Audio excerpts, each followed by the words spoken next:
तुम जैसा घटिया इंसान सिवाय घटिया चीजों के कुछ और नहीं समझ सकता।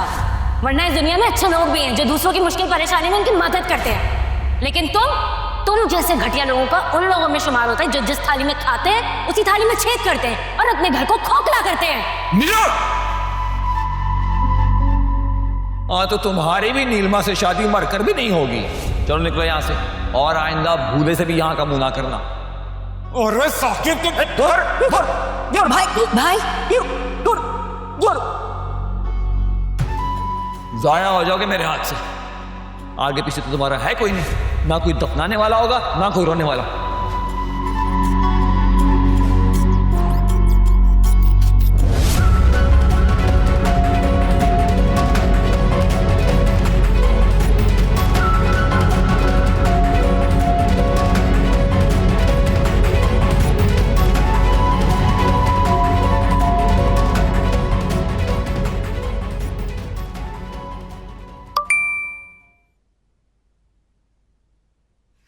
जान से प्यारी दोस्त को पहली शादी की सालगिरह बहुत बहुत मुबारक हो।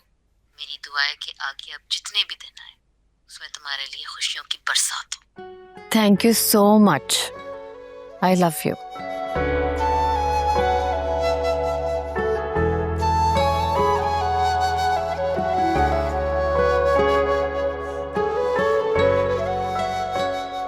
मैडम। हाँ, शादी की सालगिरह मुबारक।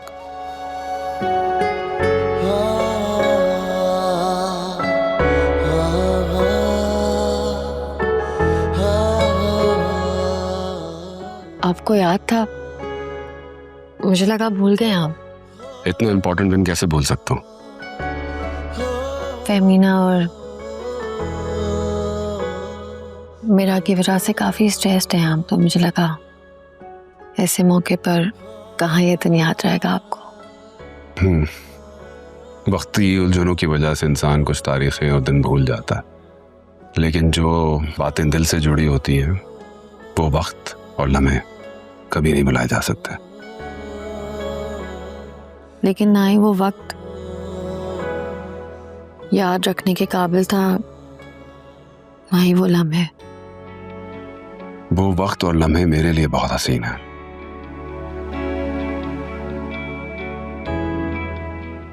तुम्हारा साथ मेरा नसीब बना, कैसे भूल सकता हूँ। खुशनसीबी तो मेरी है कि मेरी जिंदगी में आप आए।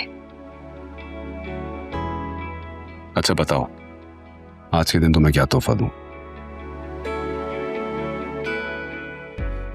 आपका साथ और मोहब्बत के सिवा कुछ नहीं चाहिए मुझे।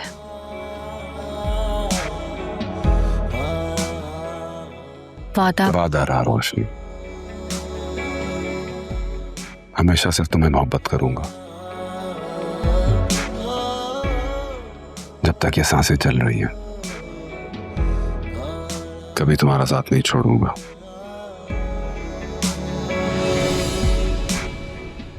और ये हाथ तभी छूटेगा जब मेरी सांसें रुक जाएंगी।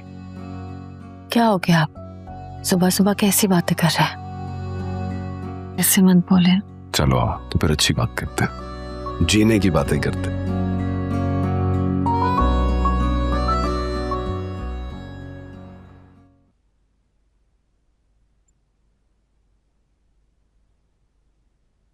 मामा, मेरे पापा के पास जाना है, बुलाए उन्हें। मेरा मामा है ना आपके पास? नहीं मामा, पापा को बुलाए। ठीक है, पापा के पास चलेंगे, लेकिन सबसे पहले आपको सूप पीना है। ये लो। नहीं, मैंने पापा के पास जाना है। मेरा जिद नहीं करते। नहीं, मैंने पापा के पास जाना है, पापा के पास जाना है। मेरा मत करो ऐसा, नहीं करते जिद। फेमिना, फेमिना, इस तरह मत डांटे उसे, उसकी वैसी तबीयत ठीक नहीं है। क्या करूं मैं? क्या करूं? अगर नहीं खाएगी तो ठीक नहीं होगी। मुझे लगता है कि आपको आर्यन भाई से इसकी बात करवा देनी चाहिए। क्या हो जाएगा उससे? होगा तो कुछ नहीं, लेकिन बाप है ना इसका, अच्छा फील करेगी। मामा, आई वांट पापा।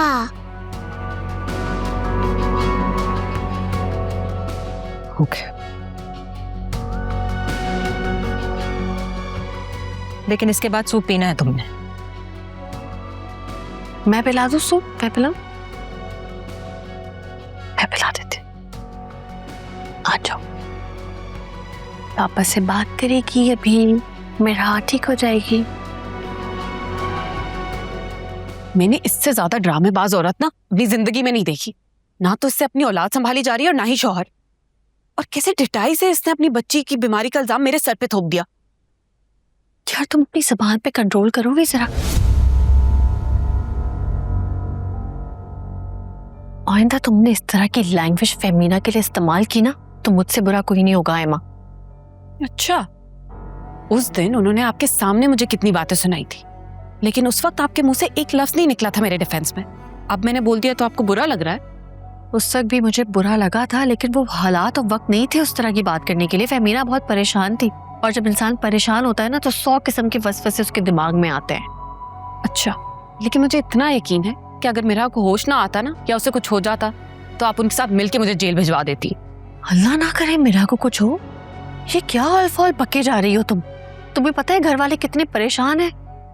बकार की हालत देखो, मेरा तो दिल ही फट गया था मेरा को ऐसे देख के।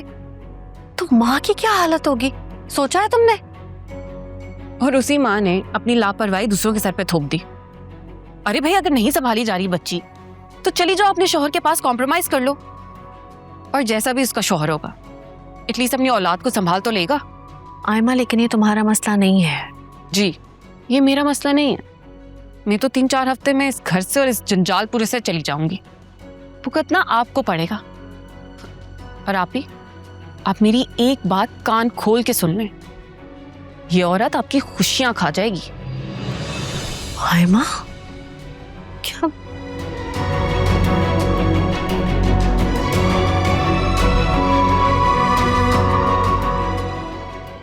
क्या बोलती रहती है ये?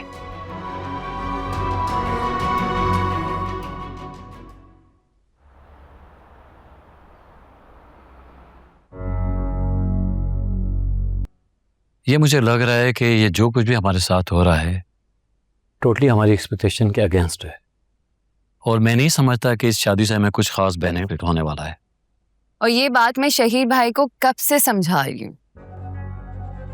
मैं तो समझ रहा था जो इतना क्लोज लिंक है वकार का आयमा के साथ, डेफिनेटली हमें भी कोई ना कोई फायदा होगा उससे। अभी तक मुझे तो कुछ नजर नहीं आ रहा है ऐसा, और मुझे गुस्सा इस बात पे आ रहा है कि आयमा की बहन ने साफ साफ मना कर दिया है कि वो वकार की रेपुटेशन, उसका नाम और उसकी दौलत अपनी बहन की शादी पे बिल्कुल भी यूज नहीं करेगी। फिर तुम्हें बताओ, हमें इस इवेंट पे इतना लंबा चौड़ा खर्चा करके फायदा क्या होगा? मैं तो ये चाहता था कि मेरे सर्कल को पता चले कि हम किस आदमी से अपना रिश्ता जोड़ने जा रहे हैं।